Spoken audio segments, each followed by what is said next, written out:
Aujourd'hui à présenter ici un costume qu'ils présentent sur scène dans leur suite scénique ou leur spectacle de rue. Donc voilà, on leur demande de présenter de manière plus détaillée un des costumes qu'ils présentent sur scène pour pouvoir évaluer leur démarche, comprendre les choix qu'ils ont faits, etc.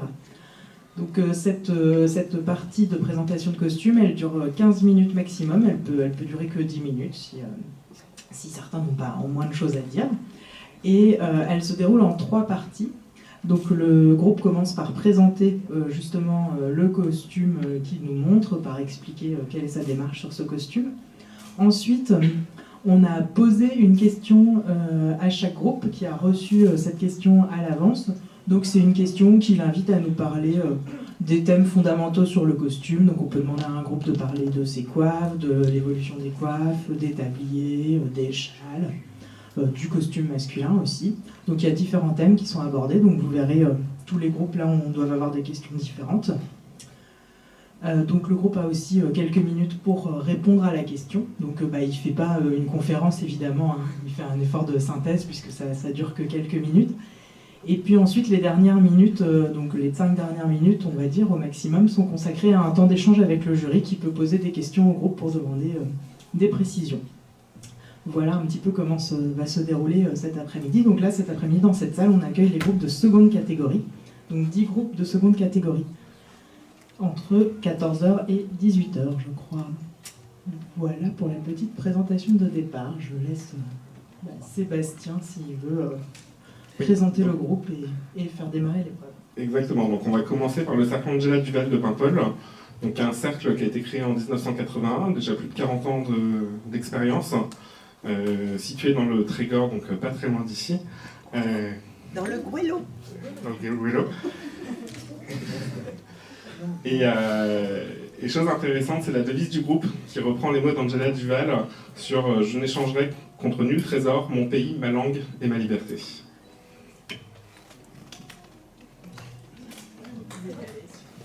Bonjour à tous, donc nous sommes le cercle Angela Duval de Paimpol. Donc vous connaissez tous Paimpol pour ses falaises, sa paimpolaise ou son festival du chant de marin. Mais savez-vous que Paimpol est effectivement une commune du Gouello. Donc le Gouello il est divisé en 2. On a d'un côté le Gouello Nord où on parle breton et dont Paimpol fait partie, et le Gouello Sud où on parle gallo. Donc le Gouello c'est également une bande côtière à l'est du Trégor. Et ces frontières sont naturelles, donc c'est le Lef et le Trieux qui délimitent le Gouello. Paimpol porte la mode vestimentaire du Trégor pour montrer son appartenance à la langue bretonne. Cependant, au niveau de la pose des coiffes et de la forme des coiffes, elle peut être différente que dans le Trégor. Donc maintenant, je vais vous présenter le costume que portent ces 4 jeunes filles. Donc c'est un costume en taille des années 1915-1920, un costume du dimanche et que l'on pouvait également porter lors d'occasions particulières comme baptême. Alors ces jeunes filles, le costume qu'elles portent a subi l'influence de la mode citadine puisqu'elles ne portent plus de tablier. Alors donc je vais vous parler de leur corsage, donc ce qui est en haut ici. Donc Anaïs porte un corsage qui est une reconstitution. Il est en tissu sergé de laine, son col est en V, mais il pouvait être également rond ou carré. Sous ce col, il y a une modestie noire avec un col montant. Au niveau du corsage, donc il se ferme par l'avant avec des boutons avec des tulles en plumetis anciens, brodés. Sur chaque côté de ce corsage et ainsi que derrière, est-ce que tu peux te tourner, vous avez des plis religieux. Et enfin, la manche, que l'on appelle également montée, se termine par un poignet boutonné. Donc voilà pour le corsage. Donc on va parler maintenant de la jupe. Eulalie, s'il te plaît. Donc Eulalie porte également une jupe qui est reconstituée. Donc elle ne porte pas de tablier. Sa taille est soulignée d'une ceinture. Alors ici elle n'a pas de boucle, mais elle pouvait également porter des boucles. Et on pouvait aussi trouver un ruban en satin noir sur le côté gauche. Alors, au niveau de la jupe, donc elle est faite en 3 panneaux. Donc le premier panneau qui est plat, derrière qui est plongeant, et dans le bas vous trouvez ici des rubans.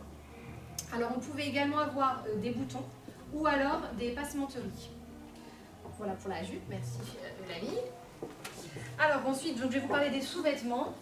Les sous-vêtements, donc, dans le goëlo, c'était un jupon blanc en coton, parce que c'était prépondérant dans le goëlo, et une culotte fendue.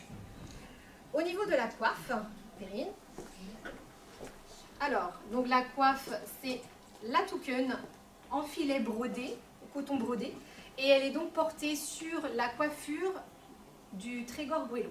Peux-tu te retourner, Perrine? Voici, donc il y a 2 coques de chaque côté. Voilà pour la coiffure.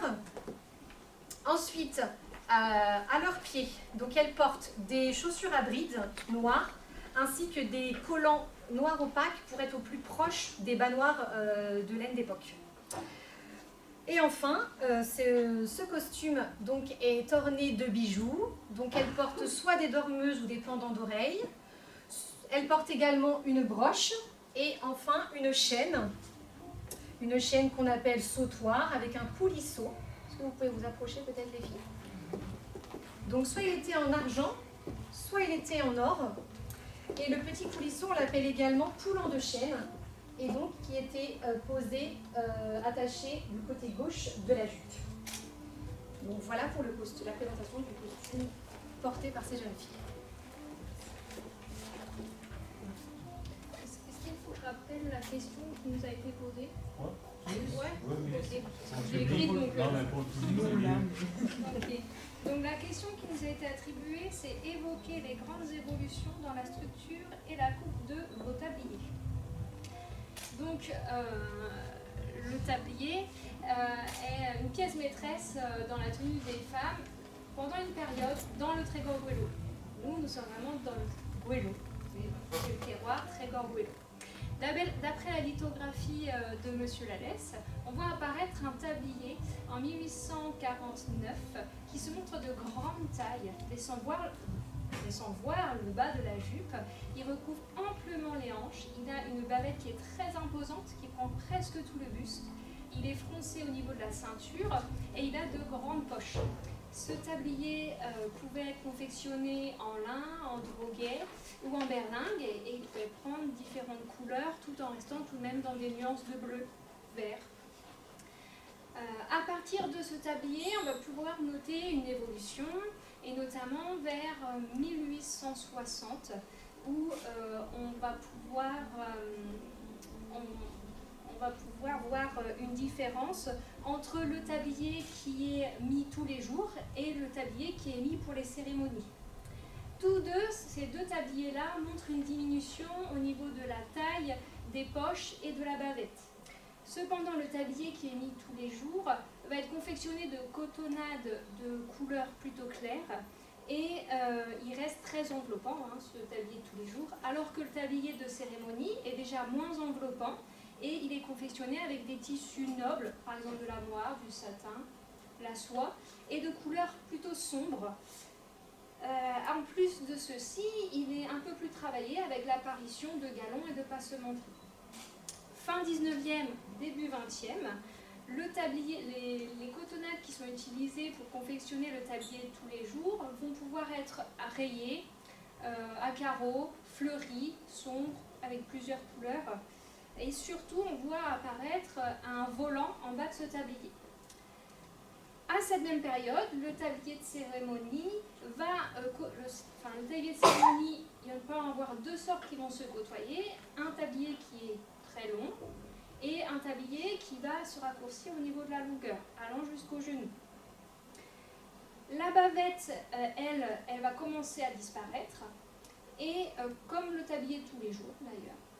Et surtout, ce tablier de cérémonie va être plus travaillé, avec en plus des galons et des passementeries, on va pouvoir trouver de la dentelle et surtout chez nous de la broderie, surtout de la broderie Richelieu. Au niveau de la ceinture, on va pouvoir voir un autre montage en cousant des plis couchés en forme arrondie, en forme de banane, et aussi des smocks. Et puis aussi, on va avoir une diminution de la taille des poches qui vont ressembler en fait à des aumônières qui sont garnies de rubans ou de dentelles. Au fil du temps et jusqu'à la guerre, le tablier de cérémonie va encore plus se réduire en largeur et en longueur, allant maximum au-dessus des genoux.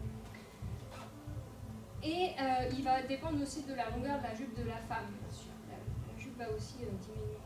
Et à partir de la Première Guerre mondiale, il n'y aura plus du tout de bavette. La bavette va disparaître, la couleur noire va s'imposer. Et au niveau de la ceinture, on va encore avoir un montage différent qui va apparaître avec un fronçage irrégulier en utilisant du tube brodé ou des tissus nobles. À la fin de la Seconde Guerre mondiale, le costume en fait va être abandonné par les femmes et par conséquent le tablier ne sera plus porté. Voilà. Merci.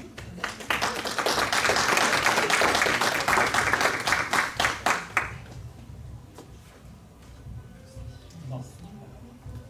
Vas-y, non.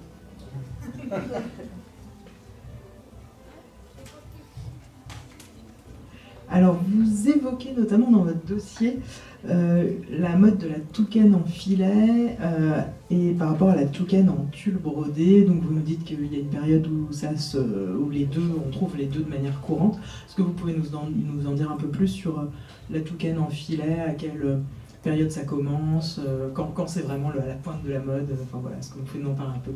La toucane en filet, en fait, a commencé à être pratiquée. On a commencé à faire du filet dans les années 1910 à peu près. Et c'est vrai que les deux modes se sont côtoyés. Pourquoi? Parce que les anciens, ils n'ont jamais changé de coiffe. C'est-à-dire qu'ils gardaient leur coiffe en tulle. Et par contre, les plus jeunes, ils faisaient des coiffes en filet. Il faut dire que le filet, c'était la même technique que le filet de pêche. C'était des nœuds. Et ils ont pris l'habitude de travailler le filet. Hein. Mais les deux modes se sont côtoyés bien obligatoirement parce que les anciens n'ont jamais voulu changer de coiffe. Hein.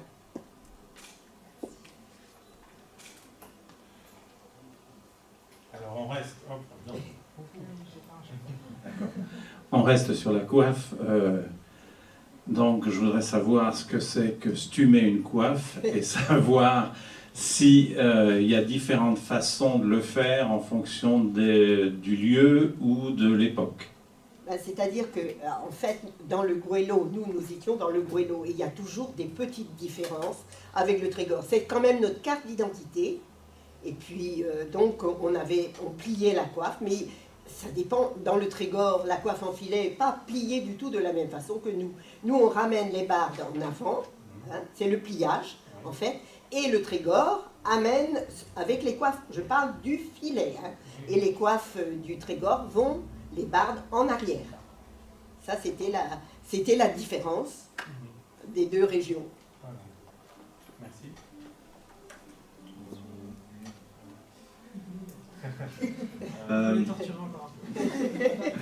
Moi j'ai une petite question concernant les modesties.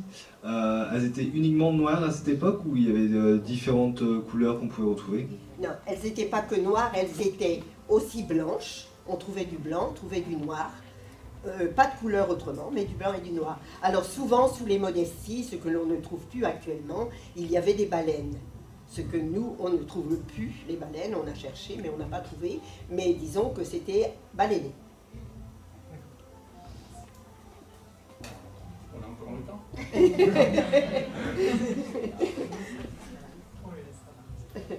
Toujours sur le dessous de la coiffe, le regerès.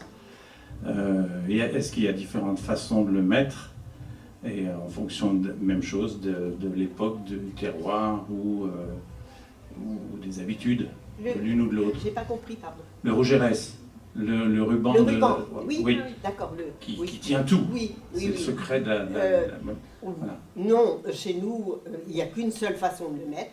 On le passe dans les deux bandeaux de cheveux et on l'attache ici puisque c'est la coiffe qui est attachée dessus, quoi, en fait. Hein. Et on n'a qu'une seule mode, nous, dans le Gouello. Oui, il n'y a pas de peigne. Non, il n'y a pas de peigne. Ok, merci.